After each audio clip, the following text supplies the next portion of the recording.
সোজা কথা অনুষ্ঠানে আপনাদেরকে আবার স্বাগত জানাই। আমাদের সঙ্গে থাকার জন্য ধন্যবাদ। আমরা আজকে আলোচনা করছিলাম উন্নয়নের বিস্ময় বনাম রাজনৈতিক বিপর্যয়। আমাদের সঙ্গে আছেন ডক্টর আহসান মনসুর ও মীর নাসির হোসেন। আমি ডক্টর মনসুরের কাছে আবার যাই, যেটা আমরা বিরতির আগে আলোচনা করছিলাম। আপনাকে জিজ্ঞাসা করতে চেয়েছিলাম এমডিজির ক্ষেত্রে আমাদের সাফল্যের প্রধান জায়গাগুলো কি কি। এমডিজির ক্ষেত্রে আমরা কিন্তু সবগুলো টার্গেটই এক্সেপ্ট একটা বা দেড়টা টার্গেট বলা যায়, যেটা স্টান্টিং। এটা ছাড়া অন্য সব জায়গায় কিন্তু আমরা টার্গেট অ্যাচিভ, এবং সময়ের আগে। হ্যাঁ, সময়ের আগে অনেক ক্ষেত্রে, এবং অনেকগুলো সময়ের সাথে আমরা টার্গেট অ্যাচিভ করব।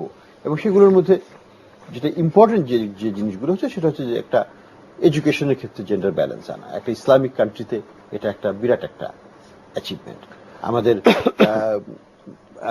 যেটাকে বলে mortality rate for child birth and mother, এগুলো সাংঘাতিকভাবে ইমপ্রেসিভ।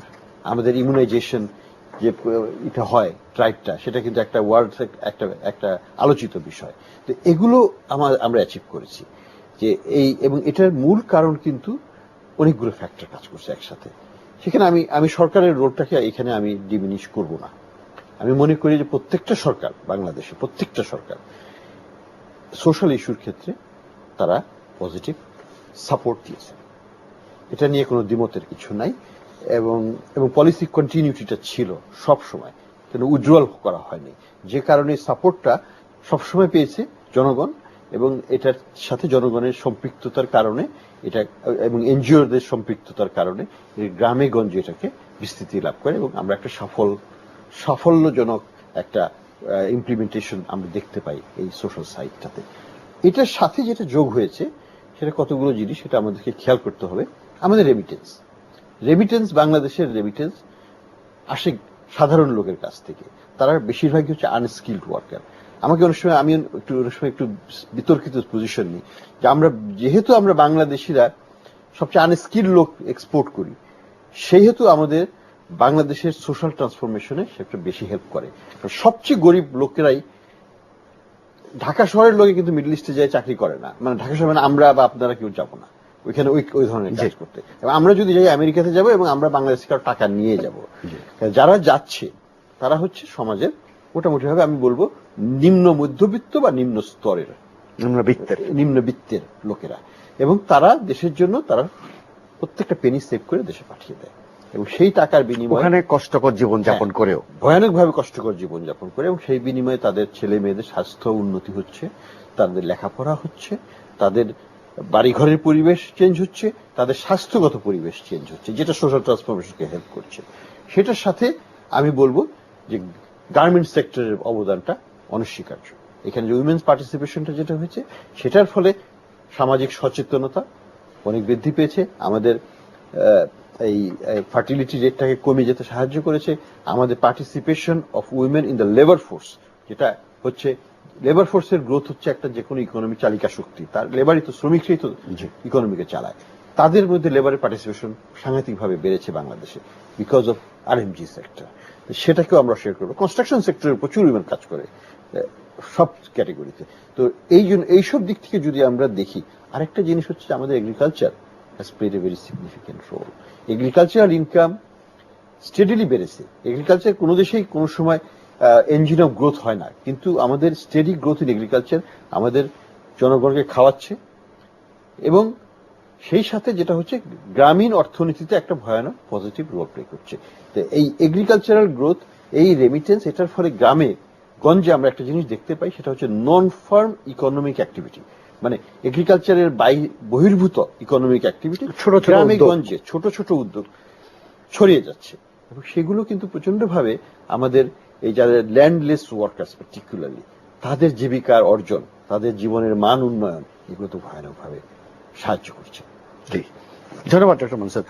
প্রিয় দর্শক, আমরা এতক্ষণ আমাদের দুজন সম্মানিত আলোচকের কাছ থেকে বিভিন্ন সেক্টরে বাংলাদেশের যে বিস্ময়কর সাফল্য অর্জন হয়েছে, এবং বিশ্বের বিভিন্ন আর্থিক প্রতিষ্ঠান, ওয়ার্ল্ড ব্যাংক, আইএমএফ এবং অন্যান্য খ্যাতনামা প্রতিষ্ঠানগুলো বাংলাদেশের এসব সাফল্যকে অত্যন্ত প্রশংসা করেছে, স্বীকৃতি দিয়েছে, এবং শুধু ব্যবসায়িক ক্ষেত্রে নয়, এমডিজি লক্ষ্য অর্জনেও বাংলাদেশ যে অসাধারণ সাফল্য দেখিয়েছে, এগুলো সর্বত্র স্বীকৃত হয়েছে এবং সেগুলো কোনো একটি একক সরকারের কারণে নয়, সেটা ধারাবাহিকভাবে বিভিন্ন সরকারের আমলে যে অগ্রগতিগুলো হয়েছে সেটারই বহিঃপ্রকাশ হচ্ছে এই বিস্ময়কর সাফল্য।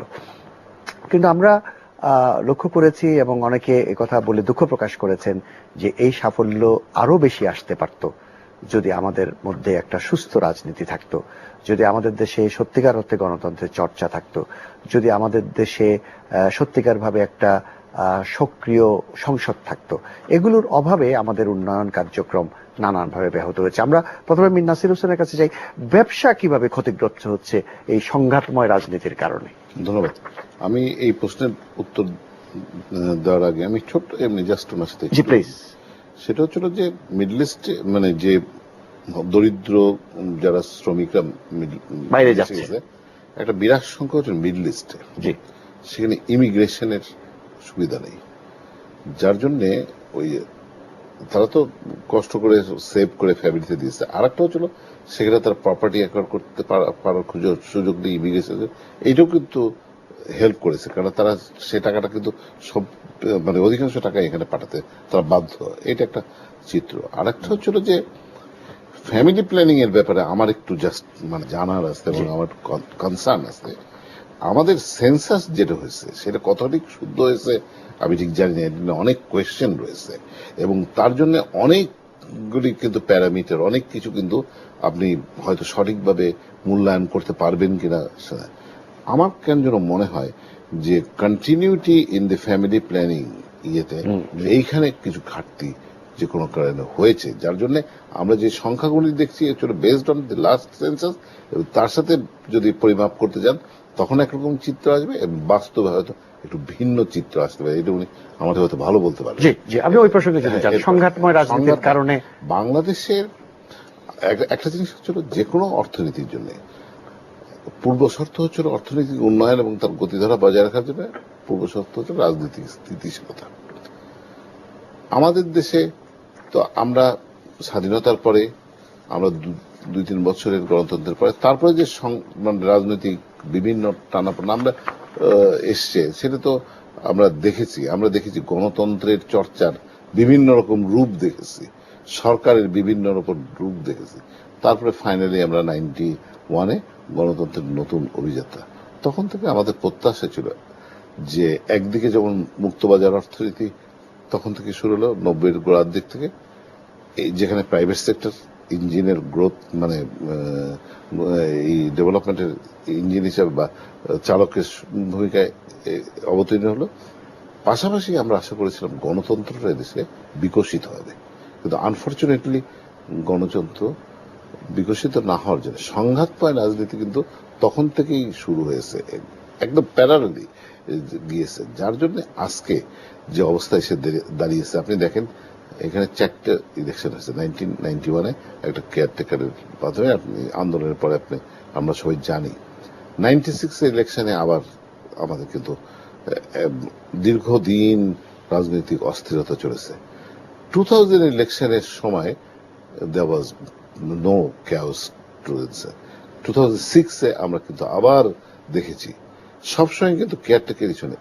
এবারও যে আপনার 13-এ যেটা হলো সেটাও কিন্তু ওই কেয়ারটেকার ইস্যু এবং ইলেকশন ইস্যু নিয়ে।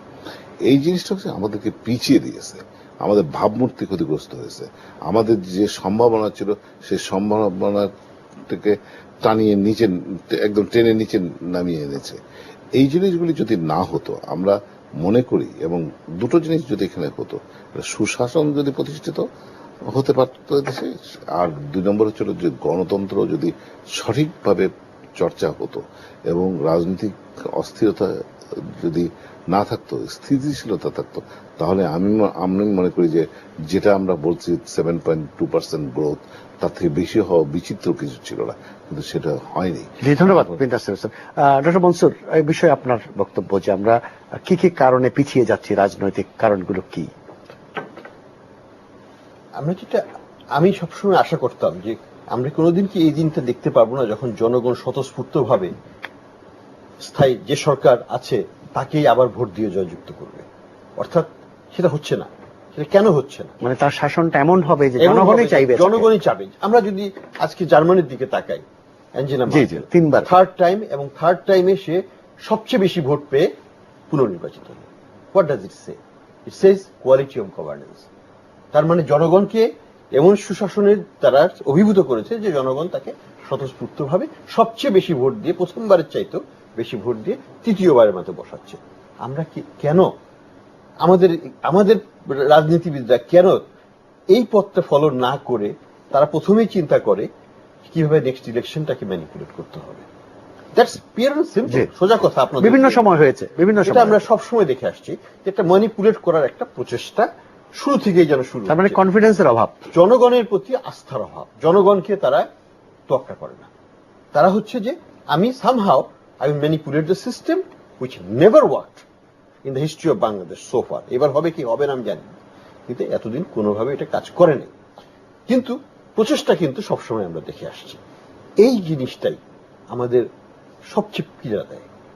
আমরা যদি ইভেন ভারতের দিকেও তাকাই, এই যে কংগ্রেস, এখন হয়তো তারা জনপ্রিয় নয়, কিন্তু দ্বিতীয়বার যে ইলেক্টেড হলো কংগ্রেস পার্টি প্রায় 40-24 বছর পরে, কেন? Because of good performance of the first Congress party government, economic ফ্রন্টে অ্যান্ড সোশ্যাল আদার ফ্রন্টে।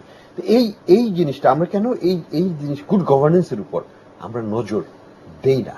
এটা দিলেই কিন্তু জনগণ কিন্তু চায় রিইলেক্ট করতে, কিন্তু তারা তো একটা ভিত্তির উপর রিইলেক্ট করবে।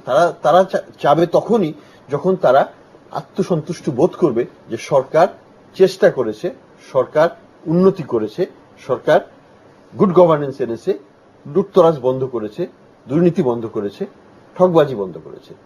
কিন্তু যখন এই জিনিসগুলো উল্টোটা দেখে তখন তো সরকারের উপর আস্থা থাকে না।